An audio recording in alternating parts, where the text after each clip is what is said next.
안녕하세요. 저는 상담 면접 기법을 강의하게 될 금명자입니다. 저는 대구대학교 심리학과에서 상담을 가르쳤었고요. 현재는 명예교수로 있습니다. 또 한국상담심리학회의 이사장으로 있었습니다. 반갑습니다. 상담 면접 기법은 상담 교육에 있어서 상담 과정하고 그 상담을 진행하는 상담자에게서는 굉장한 큰 도구가 되는 게 기법인데요. 정말 많은 기법들이 있습니다. 근데 오늘은 특별히 공감하기하고 질문하기를 중점적으로 면접 기법을 강의하려고 합니다. 근데 그거를 시작하기 전에 우선 상담이란 과연 무엇인가에 대한 얘기부터 하려고 합니다. 물론 여러분들은 이 교육을 듣기 전에 많은 상담 관련 강의를 들으셨기 때문에 뭐 상담의 정의에 대해서 너무 잘 아실 거예요. 근데 제가 상담 기법에 대한 얘기를 하기 전에 상담에 대한 이야기, 또 상담은 관계와 결과로 되어 있다라는 거, 그 다음에 상담은 의사소통 과정이라는 거, 그래서 사람과 사람이 만나는 관계 과정이라는 거, 이런 전반적인 기법을 얘기하기 전에 해야 될 얘기를 먼저 1시간 정도 하고 그 다음에 이제 기법에 대한 얘기를 하려고 합니다. 상담은 뭐 이제 공부를 하셔서 잘 아시겠지만 저는 이제 여기 이장호 선생님 밑에서 이제 공부를 했었는데요. 도움을 필요로 하는 사람이 전문적 훈련을 받은 사람, 그러니까 도움을 필요로 하는 사람은 누구겠어요? 네, 그렇죠. 내담자이죠. 전문적 훈련을 받은 사람은 그럼 누굴까요? 네, 그렇습니다. 상담자입니다. 이렇게 내담자와 상담자가 만나서 관계를 통해서 생활 과제의 생활 과제를 이제 해결하고 그다음에 성장하기 위해서 노력하는 과정이 바로 상담이라고 할 수가 있겠습니다. 상담은 3가지 요소로 되어 있는데 금방 말씀드렸던 것처럼 내담자, 도움을 필요로 하는 사람, 상담자, 전문적 훈련을 받고 그 도움을 필요로 하는 사람에게 그런 도움을 주시는 분을 상담자, 그다음에 3번째 요소가 상호작용인데 이 상담자와 내담자가 둘이 만나서 내담자의 변화를 위해 노력하는 그 과정이 바로 상담 과정이라고 하겠습니다. 상담자와 내담자, 그 다음에 두 사람이 서로 관계를 맺으면서 소통을 하는 과정, 그게 상호작용이죠. 그래서 상담은 관계와 변화, 상담이란 무엇이냐? 다 한 단어로 한번 얘기해봐라. 이러면은 관계이다. 변화이다. 이렇게 한 단어로 얘기를 할 수가 있습니다. 관계는 서로 다른 두 사람이 만나서 하나의 목표를 향해서 가고 있는 거. 변화는 왜 만났느냐? 만나서 뭐 하느냐? 그 내담자를 변화시키기 위해서 만난다는 거죠. 특별히 내담자가 자기 이해를 통해서 문제 해결을 하고 성숙을 하는 변화 과정. 그래서 과정, 프로세스, 그다음에 변화, 성과, 그러니까 과정과 성과가 있는데 그것이 관계와 변화로 이루어지는 것이 상담이라고 하겠습니다. 상담은 머리에 여러분처럼 지금 상담 공부를 하고 계시잖아요. 상담자, 문제를 도와달라고 온 사람이 내담자, 두 사람이 만나서 이제 관계를 상호작용을 하는 것이 상담인데 오늘 하게 될 상담 기법은 두 분이 만나서 대화로서 말로서 여러 가지 기법을 사용해서 변화를 이루어가는 과정이기 때문에 여러분들한테 이제 상담 기법을 강의하게 된 것이죠. 그래서 저는 오늘 이렇게 4가지 주제를 가지고 상담 기법을 소개하려고 합니다. 첫 번째는 내담자와 상담자의 특성이 상담에 들어오면은 그 두 사람의 기존에 갖고 있었던 성격이 둘이 만나니까는 부딪히게 되죠. 서로 도움을 요청을 하고 도움을 주겠다라고 해서 만났는데 각자가 가지고 있었던 성격 때문에 그 과정 속에서 여러 가지의 상호작용이 일어나게 됩니다. 그래서 우리가 미리 내담자는 도대체 어떤 특성을 가지고 있나, 상담자는 어떤 특성을 가지고 있나를 살펴보도록 하겠습니다. 관계의 이제 기초가 되는 의사소통에 대한 것을 두 번째로 우리가 이야기를 할 거고요. 평생 우리가 대화하고 의사소통을 하고 살아왔지만 서로 소통이 안 되는 경우가 많이 있거든요. 그래서 그런 의사소통에 대한 얘기, 우선 기초적인 얘기를 하고 그 다음에 이제 후반부에 넘어가서 비로소 공감과 질문에 대한 얘기를 하려고 합니다. 자, 그러면 첫 번째로 내담자와 상담자의 특성에 대해서 말씀을 드리겠습니다. 제가 내담자는 여러분 잘 아시겠지만 클라이언트라고 얘기를 하잖아요. 상담에서는. 근데 그걸 이제 고객이라 그러죠. 상담에 이제 도움을 요청하러 오는 사람이 상담 고객이다라고 할 수 있는데 이 고객은 세 가지의 특성을 가지고 있습니다. 어떤 특성은, 어떤 사람은 와서 그냥 하소연만 하는 사람이 있고 또 어떤 분은 와서 도움을 달라고 하는데 내가 이렇게 할까요? 저렇게 할까요? 결정을 내려주세요 하면서 결정을 요구하는 그런 내담자가 있고요. 세 번째는 내가 이런 문제로 어려움을 겪고 있는데 갈등을 가지고 있는데 그 문제를 어떻게 해결하면 좋을까요? 하면서 문제 해결을 해달라는 유형으로 나눌 수가 있습니다. 물론 한 내담자가 와서 하소연도 하고 또 결정도 하고 문제 해결도 하고는 경우도 있지만 많은 경우에 그 두드러진 특성들이 있습니다. 그 하소연하는 유형, 뭐 이렇게 세 가지 유형으로 나눠볼 수가 있는데요. 제가 금방 말씀드렸던 것처럼 상담에서의 내담자를 클라이언트라고 하잖아요. 상담에서는 내담자, 이야기하려고 방문한 사람이다 이렇게 얘기를 하는데 사실 클라이언트라고 하는 단어는 상담에서만 쓰이는 단어는 아니에요. 변호사들에게 찾아오는 손님, 고객도 우리가 클라이언트라고 하죠. 아주 오래전에 클라이언트, 의뢰인이라고 하는 수잔 헤이워드가 나오는 영화가 있었어요. 그 영화 제목이 클라이언트. 우리나라에서는 의뢰인이라고 했고 여배우가 변호사였습니다. 그래서 변호사를 찾아온 사람을 우리가 클라이언트라고 해요. 그러니까 클라이언트는 상담에서만 쓰이는 용어는 아닙니다. 이렇게 변호사라고 하는 전문가한테 도움을 요청하러 온 사람도 클라이언트라고 그러죠. 그다음에 컨설턴트에게도 찾아오는 사람을 클라이언트 왔다라고 얘기를 합니다. 또 아주 특별한 클라이언트가 있는데 병원에 입원한 환자들 중에서 이 병원에 입원한 사람을 뭐라 그래요? 페이션트, 환자라고 그러잖아요. 그런데 병원에서 환자가 아닌 고객, 클라이언트가 있습니다. 누굴까요? 한번 생각해 보시겠어요? 그 사람은 막 아프다고 막 얘기해요. 그런데 의사 선생님도 간호사 선생님도 그분을 환자라고 그러질 않아요. 고객, 클라이언트라고 합니다. 누가 있을까요? 생각해 보실 수 있으실까요? 쉽지 않으실걸요. 예. 아이를 낳으러 분만하러 온 엄마. 막 배 아프다고 나 죽겠다고 막 소리를 지르는데 그분한테 우리가 페이션트라고 그러질 않아요. 왜? 그분이 고통스러운 거는 정상인가요? 비정상인가요? 정상이죠? 예.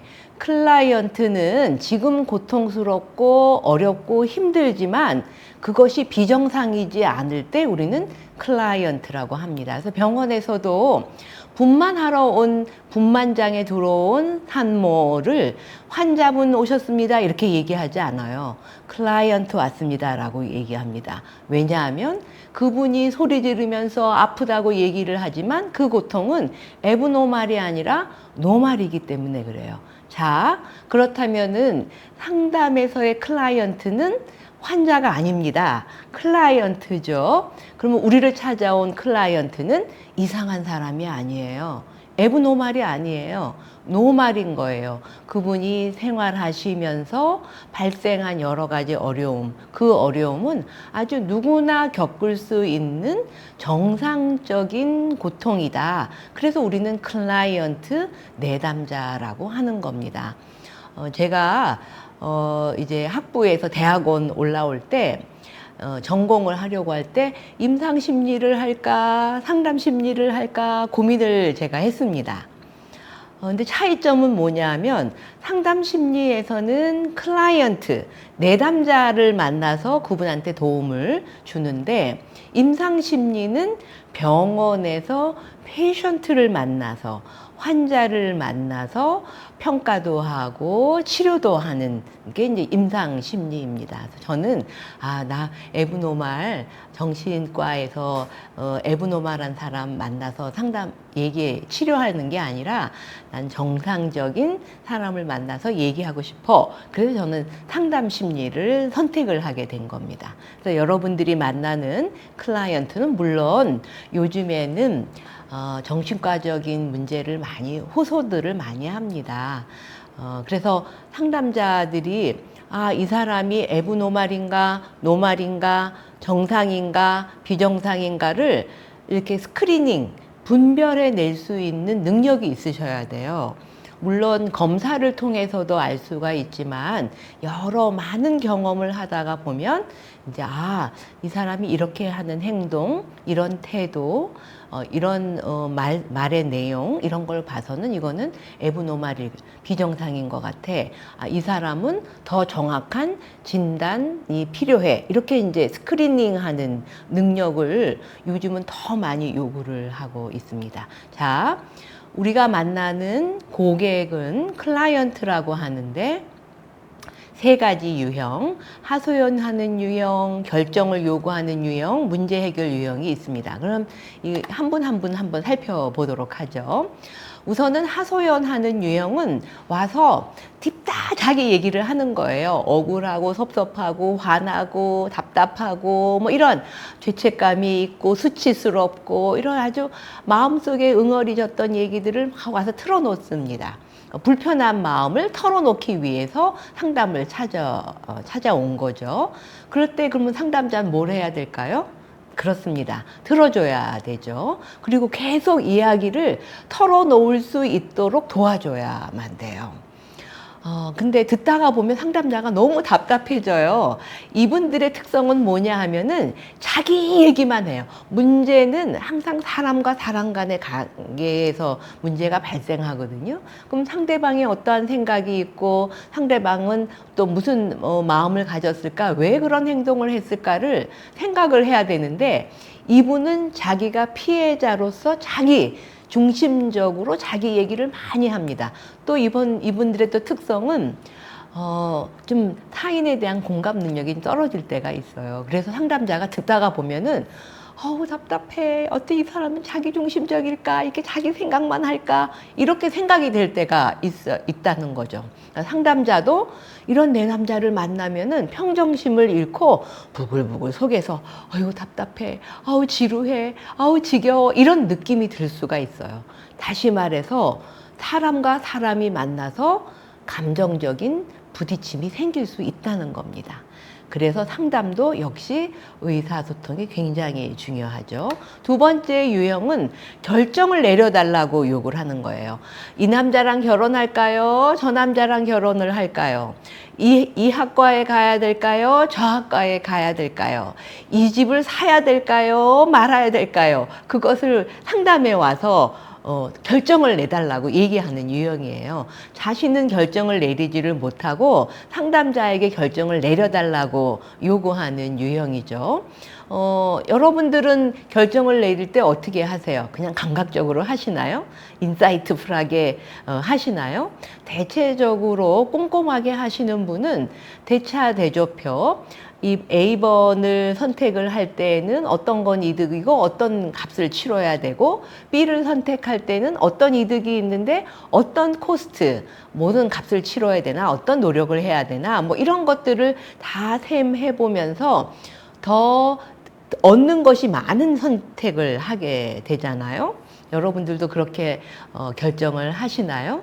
실제로 우리가 나이가 들면서 삶의 경험 때문에 쉽게 결정을 하는 경우도 있는데, 요즘에 내담자들은 결정을 미루는 결정을 못 내리는 이런 사람들이 많이 찾아옵니다. 너무나 생각해야 될 요소가 많기 때문일지는 모르겠어요. 그래서 이렇게 이런 분하고 상담을 하다가 보면은 상담자가 슬슬 화가 나요. 왜냐고요? 예, 이런 분들은 아니 그냥 완벽한 결정을 내리고 싶어 해요. 코스트 없고 이런 희생이나 노력해야 된다거나 시간을 해야 된다거나 코스트 없이 얻는 것만 바라는 분들이 있어요. 저는 그런 분들은 정직하지 못한 분이라고 저는 생각을 하거든요. 어떻게 보면 도둑놈 심보가 있는 거죠. 털도 안 뽑고 먹으려고 하는. 근데 그런 분들이 실제로 상담에 찾아옵니다. 또 이런 분들은 완벽한 것이 있을 거라고 생각을 하는 거예요. 그건 정말 비합리적 신념이잖아요. 코스트 없이, 들이는 노력 없이. 학생들 중에 선생님 저는 1등을 하고 싶습니다. 그러면은 잠을 몇 시간 자냐? 그럼 잠 실컷 자고, 또 막 공부는 별로 안 하면서 성적을 올리고자 하는 학생들, 이런 애들은 우리가 정직하지 못한 거죠. 왜냐하면 노리는 거 들어가는 것 없이 얻으려고 한다고 하는 건 사실 정직하지 못한 것 아니겠어요? 또 이런 사람을 이제 우리가 보게 되면 상담자가 슬슬 화가 나죠. 그러니까 상담자, 아주 경험도 많고 또 여러 전문적 훈련을 쌓고 또 내담자를 도와주겠다라고 마음을 그냥 간뜩 배려심을 갖고 섬김의 마음을 갖고 상담을 하는데, 섬김은커녕 오히려 막 부글부글 화가 나는 경우가 있습니다. 그래서 상담자는 정말 인격적인 그런 성숙을 요구하는 그런 전문가라고 할 수가 있겠습니다. 세 번째가 바로 이제 상담할 준비가 되어 있는 내담자라고 할 수가 있죠. 문제 해결 유형인데요. 문제를 만나서 도대체 이런 문제가 이번만 생기는 것이 아니라 자꾸만 이런 비슷한 문제가 생겨요. 저는 사람을 만나면 2달은 막 그냥 미친 듯이 좋아하고 아주 잘 사귀는데 2달 지나가면 꼭 싸워서 헤어져요. 근데 이게 이번뿐만이 아니라 전에도 그랬었던 것 같아요. 이런 일이 반복해서 일어나는 거 보니까 이건 혹시 제 문제 아닐까요? 저한테 어떤 특성이 있는 것 아닐까요? 하면서 자기에 대한 이해를 요구를 필요로 이제 하기 위해서 상담에 오는 경우가 있습니다. 사실 이런 분이 상담에 잘 준비된 내담자라고 할 수가 있어요.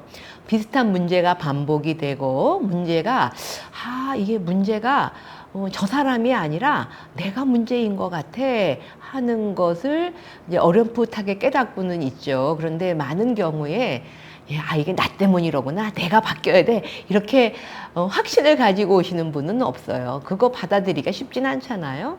그런데 이제 전문가에게 내가 문제가 있다면 어떤 문제가 있는 것이고, 그러면 어떻게 바꿔야 되느냐, 정말 내가 문제가 있는 건가요? 뭐 이런 것들을 확인하고 바꾸고 싶어서 오시는 분들입니다. 그래서 이건 나 혼자 꿍꿍 알아서 될 일이 아니구나. 그래서 이제 전문가를 필요로 하는 분들이죠. 이런 분들이 사실 준비된 내담자라고 할 수 있고, 이런 분들을 만나서 상담을 하면 아주 쏙쏙 내담자가 이렇게 상담자가 하는 말이라든지 탐색이라든지 질문들에 대해서 또 생각도 잘 하고 해서 좀 스무스하게 상담이 진행되는 경우가 많이 있습니다. 그런데 이런 사람이 많이 있을까요? 그렇지는 않은 것 같습니다. 많은 경우에 첫 번째 유형, 두 번째 유형이 이제 훨씬 더 많다라는 걸 우리가 알 수가 있습니다. 특별히 저는 지금까지 고객, 클라이언트에 대한 얘기를 이제 고객에 대한 말씀을 드렸었는데요. 두 번째로 1장에서 하고 싶은 말은 내담자가 가지는, 그러니까 상담을 일단 왔었을 때에 보이는 특성을 다시 한번 살펴보려고 합니다. 내담자들이 상담에 올 때 막 성큼성큼 올까요? 그렇지 않아요. 올까 말까. 그러니까 상담을 요청을 했을 때에는 진짜 수십 번, 수백 번 생각을 한 사람들이에요.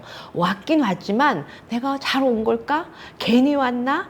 괜히 와서 남한테 이런 내 궁색한 얘기를 털어놓다니 내 바보짓 한 거 아니야? 이러면서 아주 상담하면서도 확신이 없는, 그래서 긴장을 많이 하고 상담에 대해서 양가적이다라고 하는 건 할까 말까. 와서 얘기하는데도 얘기를 이만큼만 내뱉어요. 와서 자기 얘기를 실컷 해야 되는데도 불구하고 요 얘기를 하면은 상담자가 혹시 날 평가하는 것 아닐까, 나쁜 놈이라고 얘기하는 건 아닐까, 이렇게 눈치를 살살 보면서 얘기를 실컷 못 합니다. 그 마음에 이런 양가적인 게 있어요. 그래서 소극적인 태도를 보입니다. 어떻게 상담자가 해야 될까요? 정말 편안하게 해야 되죠. 그래서 상담의 첫 번째 1회기에 상담자가 해야 될 일은 내담자가 내가 상담에 오길 참 잘했어. 내가 이렇게 많이 망설였는데 정말 오길 잘했어. 이런 마음을 갖게 했다면 그건 성공한 1회기 상담이라고 할 수 있습니다. 그 정도로 내담자가 상담에 이렇게 굉장히 양가적인, 그래서 소극적인 태도를 보일 수가 있다는 겁니다. 그래서 여러분들이 전화 내담자를 만나든지 혹은 실제로 면담을 대면을 해서 만나는 내담자들은 이렇게 마음이 이렇게 넓게 편안하지 않다는 거예요. 막 몸도 움츠러져 있고 마음도 움츠러져 있고 이런 무릎을 탁 붙이고 아주 이렇게 막 잘못한 사람이 끌려온 사람처럼 그렇게 앉을 수가 있어요. 상담자가 아주 편안하게 해주는 게 정말 중요하죠. 두 번째는 특별히 전화 상담을 요청한 내담자들은 충동적일 때가 있어요. 그냥 안 되겠어! 이라고 한번 전화를 확 했다가 좀 하다가 안 되겠어! 도로 끊어버린다든지 해서 지 멋대로라는 느낌이 들을 정도로 이렇게 충동적일 때가 있다라는 거. 특별히 전화 내담자들이 그런 특성을 가질 수가 있죠. 또 세 번째 특성은 피해자 모드를 가지고 있습니다. 그래서 어떤 문제에 봉착했는데 남편이 이렇게 하고 아들이 이렇게 하고 식구가 이렇게 하고 친구가 이렇게 하고 하면서 다른 사람이 이렇게 해서 내가 어쩔 수 없이 이런 어려움에 처했다라고 하면서 다른 사람에 대한 불평을 많이 하는 경우, 결국은 뭐예요? 자기가 피해자다. 나는 잘못 없다. 나는 바뀔 필요가 없고 저 사람이 바뀌어야 된다. 상담할 사람은 우리 아들이다. 상담할 사람은 우리 남편이다. 상담할 사람은 우리 시어머니다. 이렇게 근데 그 사람들은 상담에 안 오니까 내가 온 거예요. 이러면서 얘기하는 분들. 그럴 때 보면 그런 특성들이 많이 있죠. 여러분들은 그런 내담자를 만날 수 있다는 거예요. 이런 분들하고 상담을 할 때 상담자들은 어떤 마음이 들까요? 답답하겠죠? 뭐가 올라옵니다. 그 다음에 네 번째는 의존적이신 분이에요.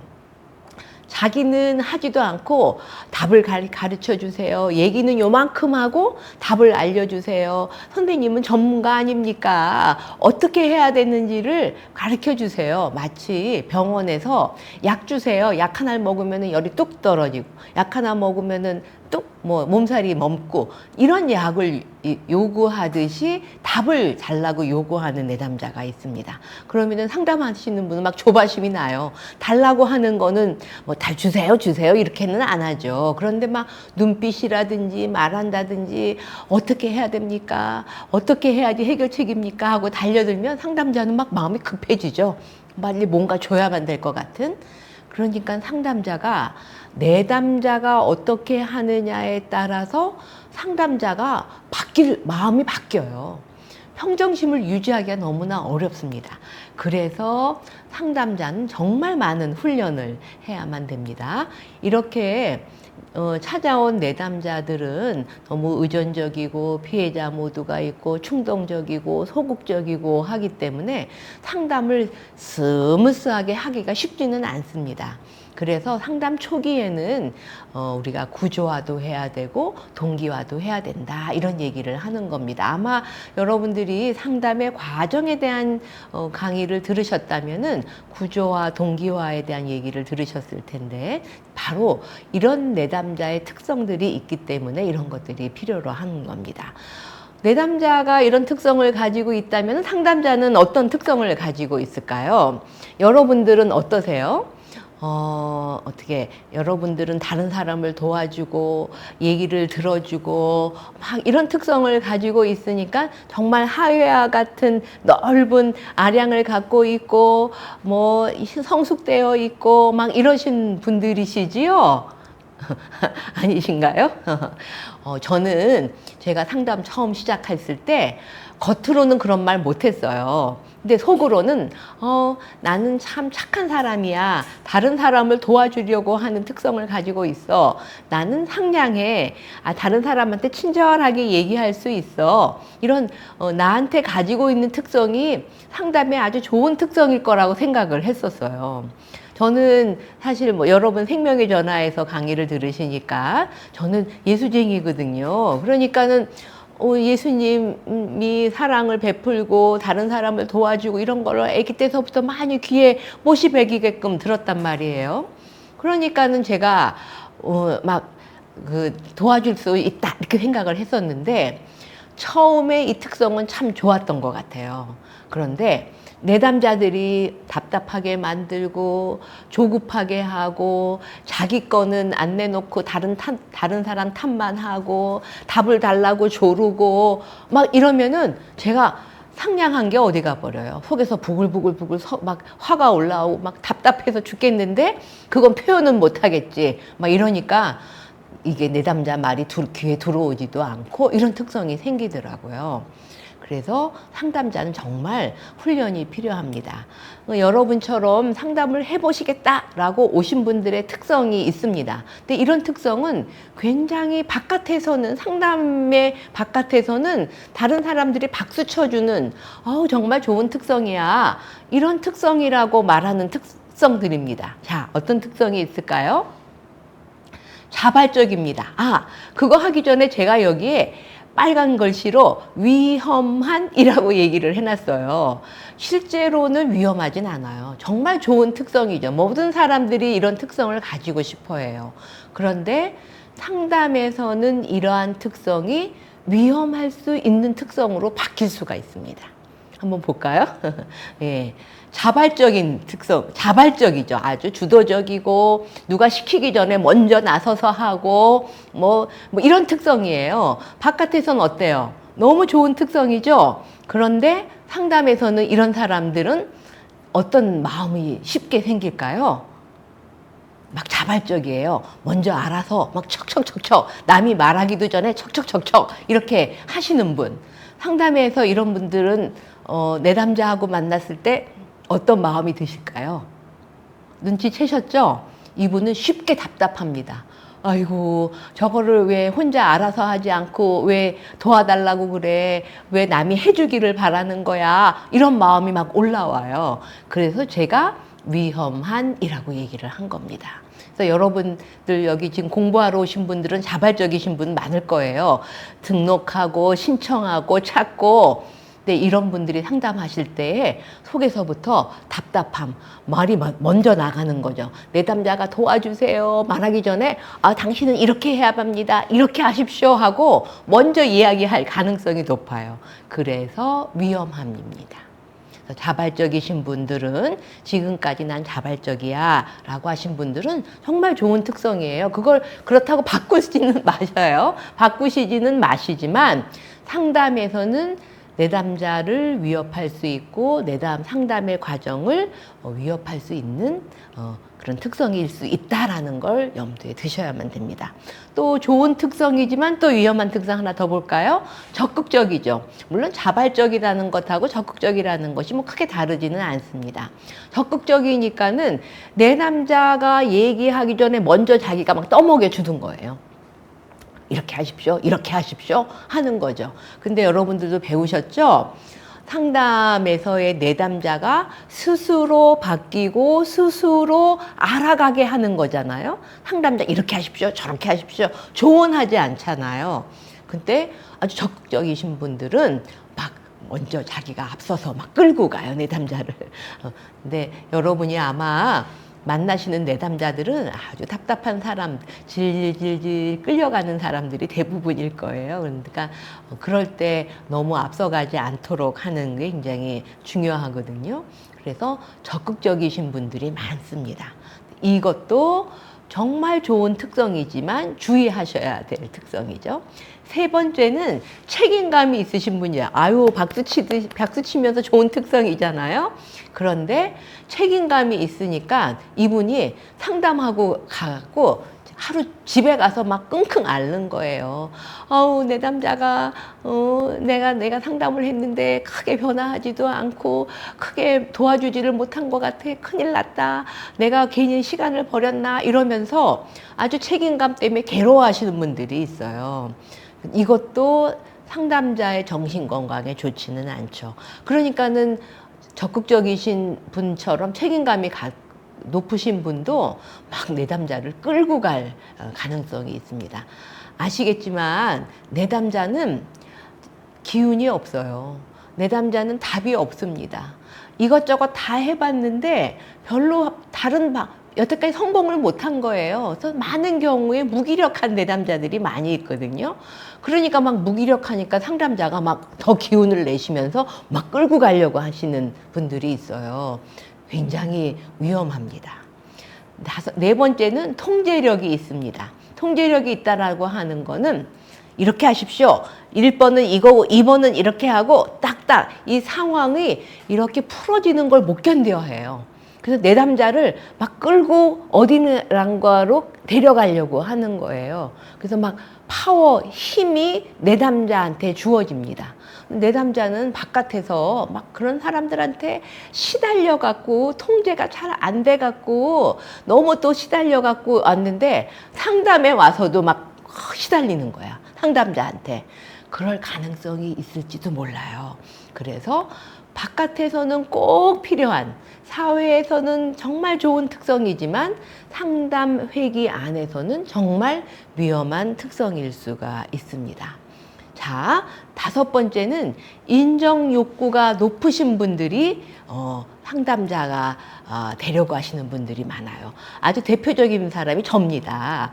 선생님이 박수 쳐주면 막 신나서 하고 또 다른 사람이 알아주면 막 좋고, 물론 겉으로는 저도 예수쟁이니까 겸손한 척, 아닌 척, 아유 괜찮습니다, 아닙니다, 다 주님이 하셨습니다 이렇게 얘기를 하는데 실제 속에서는 좀 알아줬으면 좋겠는 그런 것들이 사실 있지요. 남을 도와주려고 하는 것, 섬기려고 하는 것 해서 가 더 먼저인 경우가 있으신 분들이 있어요. 여러분들은 아닐지 모르지만 저처럼 늘 인정받고 칭찬받고 1등 하려고 하고 이렇게 아주 막 했던 사람은 이 인정 욕구에서부터 어텐션, 다른 사람한테 인정받으려고 하는 욕구에서 벗어나기가 쉽지가 않았습니다. 정말 오랫동안 치료도 받고, 상담자들은 전문가가 되려면 치료 받아야 되거든요. 근데 이때 저한테 제일 중요했었던 것이 바로 이 어텐션 게팅, 인정받으려고 하는 욕구였습니다. 물론 저는 자발적이고 적극적이고 책임감도 있고 통제력도 있고 이런 지금 말하는 특성들을 다 갖고 있는 편이었어요. 그래서 저는 이게 좋은 특성이고 다른 사람들이 인정해주고 뭐 부모님도 선생님도 막 그 좋은 특성이라 그래서 상담도 성공할 거야 그랬는데 정말 어려움이 많았습니다. 상담은 들어줘야 되고 기다려야 되고 기운이 떨어진 내담자의 기운에 맞춰야 되고 이런 특성을 요구하기 때문에 이렇게 아주 높은 자발성, 적극성 이런 거 갖고 계신 분들은 이게 사회에서는 좋은 특성이지만 상담에서는 내담자를 위협하게 할 수 있는 특성일 수 있다. 그래서 너무 열심히 살아오신 분들은 생각 많이 하셔야 돼요. 한번 해보세요. 여러분들이 오늘 이렇게 이곳에 오셔서 공부를 이렇게 하시고 시간을 따로 내어서 이렇게 녹음을 보면서 공부를 하신다는 건 정말 적극적이고 열심히신 분들이거든요. 근데 이런 분들은 상대방 나의 반대되는 사람들, 책임감이 부족하고 소극적이고 이런 분들은 한테는 위협적일 수 있다라는 거를 생각하시는 것이 이제 필요합니다. 자, 이제 1장이 끝났습니다. 이제 2장으로 넘어가 볼게요. 2장은 이제 앞에서는 상담자, 내담자가 둘이 만나는 것이 상담인데 그때 상담자가 사용하는 것이 상담 기법입니다. 그런데 둘이 만났기 때문에 서로 의사소통을 하는 거거든요. 그런데 이 의사소통은 평생 해온 거예요, 우리가. 그런데 사람들이 평생 해온 의사소통이 잘 안 돼서 갈등이 생기고 그래서 상담까지 오게 된 겁니다. 그래서 오늘은 이 두 번째 시간에는 의사소통의 특성에 대해서 먼저 살펴보도록 하겠습니다. 내담자들이 이제 호소하는 문제를 보면은 대부분이 우선은 관계의 문제예요. 사람과 사람 사이에 생기는 문제라고 하는 거죠. 근데 결국 그 관계의 문제라고 하는 건 소통의 문제가 있었다라고 하는 거예요. 어떤 사람은 라고 얘기를 했는데 듣는 사람은 로 들으는 분들이 있을 수가 있다는 거예요. 귀에 들리는 것하고 실제로 의미하는 게 다를 수가 있다는 겁니다.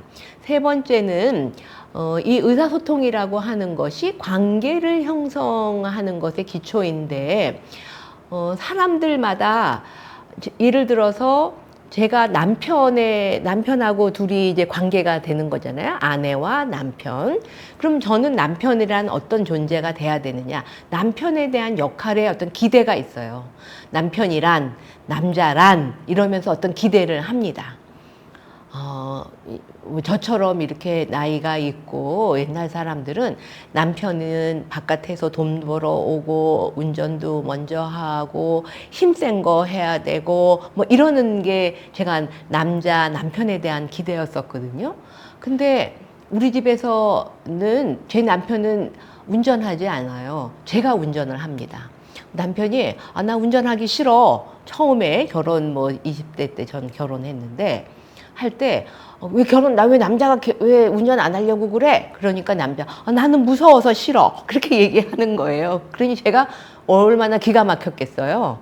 근데 그때 저는 상담 공부를 했던 차였거든요. 그러니까 무슨 남자가 이래 이렇게 못하는 거예요. 자존심이 있지 상담 공부를 하는데. 그래서 그걸 꾹꾹 참으면서 제가 운전을 하면서 지금 40여 년이 지났는데도 제가 운전합니다. 남편 안 합니다. 그때 제가 그것을 소화하면서 그 운전을 하던 그 몇 년 동안은 정말 마음에 쉽지는 않았어요. 그거는 뭐예요? 제가 남편에 대한 기대. 운전은 남자가 해야 된다. 남편이 운전해야지 여자가 하나? 근데 제 남편은 아니 운전하는데 꼭 그게 남자가 어딨어? 여자가 어딨어? 할 줄 아는 사람이 하는 거 아니야? 이렇게 얘기를 하는 거예요. 그 말이 틀렸나요? 안 틀렸어요. 들으니까. 근데 저는 남자가 해야 되는 거 아니야? 이렇게 얘기를 하려니까는 너무 없어 보이는 거예요. 제가. 그러니까는 그걸 꾹꾹 참으면서 운전을 처음 이렇게 해야만 됐었던 거거든요. 그때 이제 저는 뭐예요? 제가 그나마 상담을 했었으니까 그거를 소화하고, 그래, 남편 말처럼 뭐 운전은 할 줄 아는 사람이 해야지 꼭 남자가 하라는 법이 있나, 내가 이런 그 남자에 대한, 남편에 대한 기대, 그런 보수적인 생각을 내가 하고 있었어, 이러면서 저는 저의 생각을 바꿔갈 수가 있었던 거죠. 그러나 저처럼 상담 공부를 하지 않은 사람은 어때요? 싸우는 거죠. 남자가 해야지, 여자가 해야지, 여자가 밥해야지, 여자가 설거지 해야지, 여자가 애 키워야지, 뭐 이렇게 이제 얘기를 하면은 이제 싸우는 거죠. 어떻게 애가 내가 나만 낳았어? 당신하고 같이 해야지, 왜 여자 보러 하라는 거야? 이러면서 서로 역할과 기대가 다르면 싸우게 되는 거예요. 그렇기 때문에 소통을 잘 안 하면, 저는 소통한 거죠. 나는 남편이 운전은 꼭 남자가 하라는 법이 있는 게 아니야, 남자 할 수 있는 사람이 해야 돼, 이렇게 얘기를 하니까 서로 얘기하고, 저는 속으로 끙끙 앓았지만 그것에 대한 생각을 하면서 그 관계의 문제가 크게 발생하지 않을 수 있었던 거죠. 순전히 상담 공부했기 때문에 우리 남편이 덕을 본 겁니다. 네 번째는, 이게 사람들마다 역할도 다르죠, 가치관도 다르죠, 똑같은 상황인데도 맥락에 따라서도 굉장히 달라지는 거예요. 근데 이게 그때마다 달라지기 때문에 관계에, 사람과 사람 사이에 똑같은 똑같은 부부가 없고 똑같은 자녀가 없고 하는 거죠. 그래서 관계의 특성이 발생할 수가 있습니다. 그다음에 다섯 번째는, 상대에 대한 이해가 없는, 이렇게 이해가 없으면 갈등이 생길 수밖에 없다라고 하는 거예요.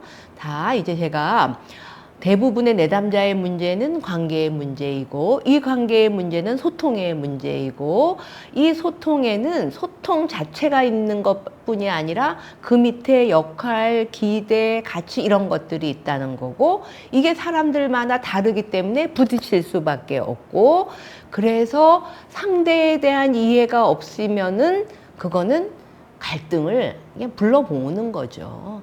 그래서 이런 맥락 속에서 소통이 굉장히 중요합니다. 상담 과정은 바로 이 관계와 소통의 상호작용으로 이루어지기 때문에, 상담을 통해서, 그러니까 상담하는 과정이 내담자와 상담자 서로 다른 가치관들을 가지고 있고, 서로 다른 지식 수준, 서로 다른 삶의 배경이 두 사람이 만나는 거거든요. 물론 상담자가 전문가이지만 이렇게 다른 사람이 만나서 소통이 이루어지면서 거기에서 재학습 과정이 일어나는 게 상담이라는 겁니다. 우리가 병원에서 의사 선생님이 이 문제는 당신 감기군요, 이런 약 드세요, 이렇게 하세요, 이렇게 얘기하지 않고, 두 사람이 만나서 상호작용을 하면서 소통하면서 내담자가 소통을 배워가는 과정, 이게 바로 상담인 겁니다. 그러면 상담에 대한 얘기, 본격적으로 기법에 들어가기 전에 의사소통에 대한 얘기를 이제 해야 될 것 같아요. 근데 사람의 마음 속에는 그렇게 심플하지가 않습니다. 사람 마음은 얼마나 복잡한지, 버지니아 세티어라고 하는 가족치료 아주 유명한 세티어 학자가 있거든요. 이분이 사람의 마음에 대해서 빙산 이론을 제시했어요. 자, 빙산하면은 뭐가 떠오르죠? 10분의 1만 떠 있고 나머지 10분의 9는 저 속에 있는 거예요. 그러니까 사람의 마음은 우리가 바깥에 보이는 거는 10분의 1인 거예요. 나머지 10분의 9가 보이지를 않아요. 그러면 의사소통은 뭐예요? 보이지 않는 것을 소통하는 게 의사소통이에요. 보이는 거 하는 거는 누구나 할 수 있어요. 그래서 갈등이 생기는 겁니다. 우리는 보이지 않는 것들하고 소통을 해야 되기 때문에, 그래서 여러분 오늘 지금 공부를 하고 계신 겁니다. 자, 버지니아 세티어가 빙산 이론을 얘기하셨는데 어떻게 얘기했을까요? 바로 이겁니다. 제가 그릴 수가 없어서 사진을 떠왔는데요. 보시면 아시다시피 이렇게 위에 있는 거는 행동, 표현, 대처 방식, 그건 누구나 관찰하니까 볼 수가 있어요. 근데 실제로 그 밑에 있는 거, 잘 보이지 않는 것들, 그 바로 밑에 있는 거는 감정, 그거보다 밑에 있는 거는 자각, 그 밑에 있는 거는 기대, 그 밑에 있는 거는 열망, 그 밑에 있는 거는 셀프라고 하는 거예요. 근데 그거를 여러분이 보실 수 있어요? 아실 수가 있어요?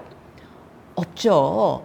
그래서 상담을 통해서 이 사람의 감정이 드러나게 해야 되고, 이 사람이 가지고 있는 지각, 퍼셉션, 인지를 드러나게 해야 되고, 이 사람이 가지고 있는 가치관, 기대, 이런 것들을 드러나게 해야 되고, 이 사람이 가지고 있는 욕망, 열망, 이런 것들을 드러내게 해야 되고, 이 사람 저 밑에 있는 어떤 영성에 대한 것도 드러나게 해서 그것하고 소통을 해야 된다는 겁니다. 보이는 것만 하는 게 아니에요. 보이는 건 누구나 할 수 있겠잖아요. 이런 공부 왜 필요하겠어요? 나이 들면 다 보이는 건데. 그래서 상담자는 제3의 귀가 있어야 된다. 경청이 중요하다 하는 얘기가 바로 그 보이지 않는 이런 것들이 드러나게 해서 나도 보고 내담자도 보게 하는 거예요. 내담자는 자기 거지만 자기도 한 번도 본 적이 없는 거예요. 상담을 통해서 상담자가 드러나게 해서 보게 해줘야만 되는 거. 그게 바로 상담 과정이라고 할 수 있어요. 여러분이 공감이라든지 제가 오늘 하려고 하는 공감하기와 질문이 바로 이런 것들이 드러나서, 아, 당신한테는 이런 생각이 있으셨군요. 아, 당신한테는 이런 열망이 있으셨네요. 아, 당신은 이런 가치관을 갖고 계셨군요. 이렇게 드러나게 해서 돌려주는 게 바로 공감이라는 거예요. 공감 쉽지 않죠. 그래서 이제 여러분한테 그런 기법을 얘기하기 전에 이렇게 긴 얘기를 할 수밖에 없는 이유가, 여러분이 진짜 하려고 하는 공감이라든지 질문이 이런 것들을 바깥으로 드러나게 하는 것이기 때문에 이런 얘기를 먼저 할 수밖에 없었습니다. 자, 세티어는 바로 이런 얘기를 했습니다. 의사소통의 이제 그 특성을 다시 살펴볼게요. 의사소통은 항상 소통하고 있습니다. 여러분이 의식을 하고 있던 의식을 하지 않던 간에 소통을 합니다. 어떠세요? 지금 여러분하고 아직 1시간은 안 됐지만 1시간 정도 제가 막 얘기했거든요. 저는 어떤 사람인 것 같아요? 대충 여러분들이 제가 얘기하고 이런 걸 보면서 대충 저는, 아, 저 사람은 이런 성격 갖고 있어 하고 느끼시죠? 제가 여러분한테 저는 이런 사람이에요, 이런 사람이에요 이렇게 얘기 안 해도 여러분은 제가 어떤 사람인지 대충 눈치를 챕니다. 그래서 소통은 제가 의식하지 않아도 저로부터 단서가 나갑니다. 제가 하루는 운전하고 가다가 걸렸어요. 경찰 아저씨한테. 근데 이렇게 탁 내려서, 아, 저기에 속도 위반하셨습니다 하고 신분증 뭐죠 그거? 운전면허증 보여주시죠? 그러는데 딱 제가 아, 네 하고 이렇게 드렸어요. 그랬더니 저를 탁 보시더니만 선생님이시죠? 이러는 거예요. 그 경찰 순경 아저씨하고 저하고 5초도 같이 안 있었어요. 근데 아, 네, 제가 거기 왔습니다. 네, 제가 신호 위반하고 넘어왔습니다 하고 주니까 그분이 저보러 선생님이시죠? 그러는 거예요. 어떻게 알으셨을까요? 경찰 아저씨가? 제가 입고 있는 옷, 말하는 투, 또 그 시간에 그곳에 운전하고 갈 수 있는 여자, 뭐 이런 몇 가지의 단서를 가지고 그분은 저의 직업을 대충 알아맞힐 수 있어요. 그러니까 제가 의도하지 않아도 저는 저로부터 계속 소통의 정보를 내보내고 있는 거예요. 그래서 여러분들은 내담자가 의식하지 않았지만은 내보내는 정보를 여러분들은 보실 수 있어야 되는 거예요. 다시 말해서 내담자가 말하는 소리가 아니라 내담자가 표정이라든지 바깥으로 내보내는 여러 가지 단서를 관찰을 하셔야 돼요. 특별히 우리 한국 상담자들은 특별히 관찰력을 더 요구합니다. 그러니까는 우리 상담자들이 말을 많이 하셔야 될까요? 아니죠. 말을 가장 적게 하셔야만 됩니다. 왜? 관찰을 해야 되니까. 두 번째 소통의 특성은 양방향적입니다. 저 사람만 내보내나요? 저도 내보냅니다. 저도 내보내요. 제가 이렇게 하면 어떨까요? 저렇게 하면 어떨까요? 이렇게는 해보셨나요? 저렇게는 해보셨나요? 제가 이렇게 얘기를 한다고 해보세요. 그러면은 내담자는 어떨까요? 그 내담자 어떤 마음을 느낄까요? 이상 막 위협이죠. 가르쳐 주는 것처럼 보이는데 나한테 너무나 많은 거를 얘기해 주니까 내담자가 어떡하지? 이거 다 해야 되나? 이러면서 당황할 수가 있어요. 다시 말해서 상담자도 내담자한테 정보를 줍니다. 내담자만 주는 것이 아니라 상담자도 줍니다. 저는 제 훈련 학생들한테 상담실에 올 때 청바지 못 입게 합니다. 청치마 못 입게 해요. 청자켓 못 입게 합니다. 슬리퍼 못 신게 합니다. 왜 그럴까요? 왜냐하면 우리 학생들은 아직 전문가가 되기 전이에요. 그래서 상담을 훈련하고 있거든요. 근데 청바지, 청자켓, 슬리퍼 이렇게 신으면 어떤 느낌이 드세요? 캐주얼하게 보이죠? 근데 어때요? 내담자한테 우리는 어떤 느낌을 줘야 될까요? 네, 전문가다. 저 사람한테 내 얘기를 해도 안전하다. 저 사람은 나한테 도움을 줄 수 있는 사람이야. 라고 하는 전문성을 보여줘야 돼요. 근데 청바지 입고 왔어요. 그러면은 청바지를 아무리 깍듯한 청바지를 입고 와도 쉽게 네 상담을 쉽게 생각하구나. 라는 느낌을 줄 수가 있습니다. 그래서 상담자는 옷 입는 것도 신경을 써야 돼요. 머리 스타일 신경 써야 됩니다. 안경도 저는 고르게 합니다. 자기 패션에 맞는 거 못 쓰게 해요. 까다로운 선생이죠. 왜냐하면 내담자한테 정보를 주기 때문에 그렇습니다. 양방향적이라는 거죠. 세 번째는 총체적입니다. 말하는 투, 또 말하는 사투리를 보면 경상도 사투리 쓴다. 이라고 하면 이분은 경상도에서 살았기 때문에 상당히 보수적일 수 있다. 라는 느낌을 줍니다. 그래서 말하는 것 속에는 총체적인 것, 말하는 내용만 우리가 아는 게 아니라 총체적, 이 사람의 삶의 배경, 환경 이런 것들이 다 나한테 옵니다. 그래서 총체적이라는 거죠. 그러니까 상담자는 내담자가 얘기할 때 단순히 말하는 내용만 듣는 게 아니에요. 관찰하고 이 사람이 말하지 않은 삶의 배경까지도 들으실 수 있으셔야만 된다는 거예요. 왜냐하면 의사소통은 이런 특성을 가지고 있기 때문에 그래요. 총체적인 거. 네 번째는 언어적이고 비언어적인 특성을 가지고 있습니다. 내담자가 한숨을 쉰다든지 말하다가 뚝 멈춘 침묵을 한다든지 그러면 말하지 않고 있잖아요. 침묵하잖아요. 그러면은 뭐예요? 뭐가 정보가 없는 거예요? 아닙니다. 침묵처럼 많은 정보가 있는 말도 없어요. 침묵하면은 딱 멈추죠. 뭔가 이상해요.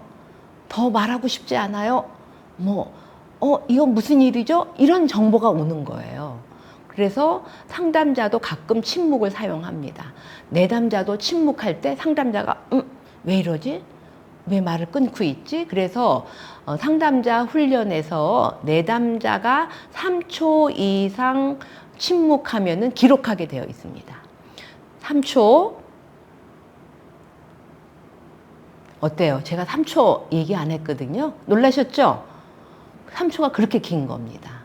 그래서 비언어적 한숨을 쉰다든지 눈물을 흘린다든지 침묵을 한다든지 손짓을 한다든지 주먹을 꽉 쥔다든지 막 극적 한다든지 손을 막 어떻게 할 줄 몰라 한다든지 이게 다 정보죠.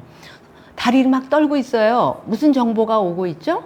예, 그렇습니다. 불안한 거죠.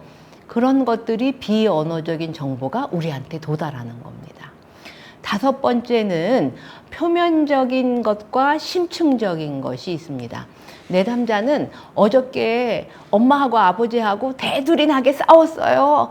밤새 잠을 잘 수가 없었어요. 이렇게 와서 얘기했어요. 여러분들은 그 얘기에서 뭐가 들리시나요? 표면적인 거는 지금 내담자의 엄마 아버지가 어저께 밤에 부부 싸움 했다 하는 게 들리시나요? 무슨 소리가 들리시나요?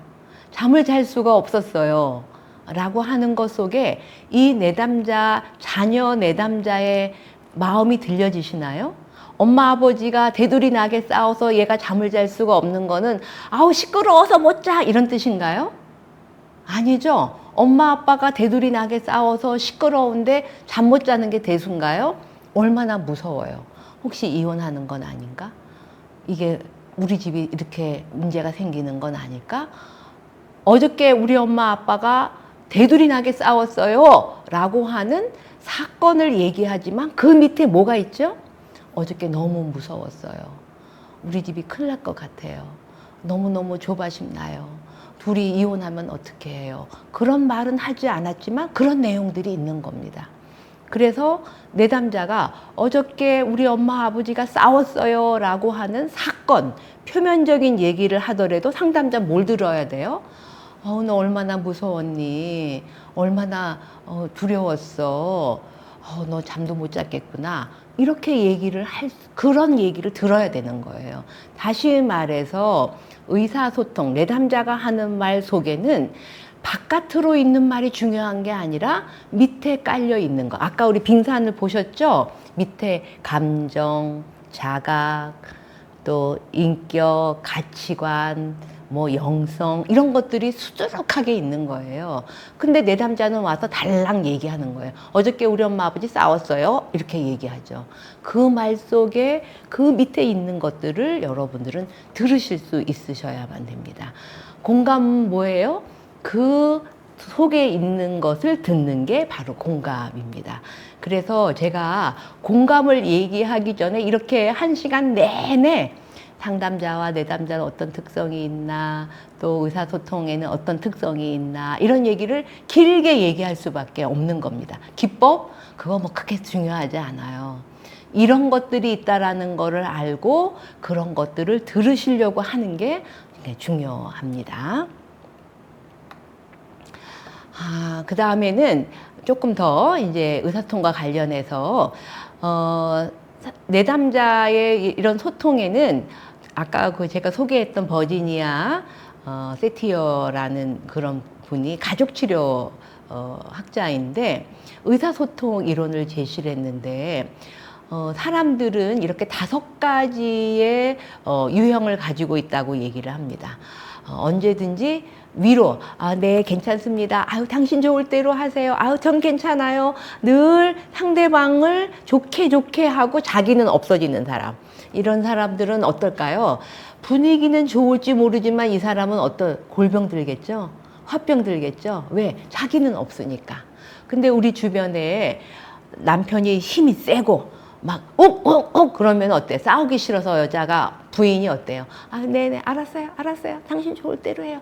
괜찮아요. 됐어요. 당신 이렇게 얘기하게 되겠죠? 욱욱하는 사람 밑에 같이 사는 사람은 늘 이렇게 비굴형이 생길 수밖에 없어요. 그래야지 전쟁이 안 생기잖아요. 같이 맞서서 둘이 다 욱욱하는 사람 있으면 어때요? 대들이 나게 싸우는 거예요. 그래서 싸움하기 싫어하는 사람은 네, 좋아. 난 아무거나 먹어. 나는 괜찮아. 괜찮아. 이러면서 자기가 없는 형태의 대화를 하는 사람, 그것을 세티어는 위로형, 좋은 말로 표현해 위로형인데 사실 비굴형이죠. 자기는 없고 다른 사람. 반면에 비난형이 있어요. 맨날 지적하는 거예요. 자기 잘못은 없고 너는 왜 이랬어 너 이랬어 하고 힘 있는 사람이죠. 주변에서 맨날 와서 이건 이렇고 저렇게 하고 지적하고 지적질하고 비난하는 그런 특성을 가진 분이 있어요. 아마 비굴형하고 비난형하고 같이 살겠죠. 그래야지 괴로워도 지옥 같아서도 같이 살 수가 있겠죠. 비난하는 사람 2사람이 부닥쳐 보세요. 다 못 살죠? 떨어질 수밖에 없어요. 그래서 우리가 이제 부부가 이혼을 할 때에, 그래서 부부 치료에 이 세티어의 의사소통 그 이론이 적용이 될 때가 많이 있습니다. 그런데 사람들마다 이런 자기만의 고유한 특성을 가지고 있죠. 성격과 말하는 특성들이 있습니다. 그런데 내담자가 상담에 와서 어떻게 할까요? 자기께 드러날까요? 아니, 착한 척 할까요?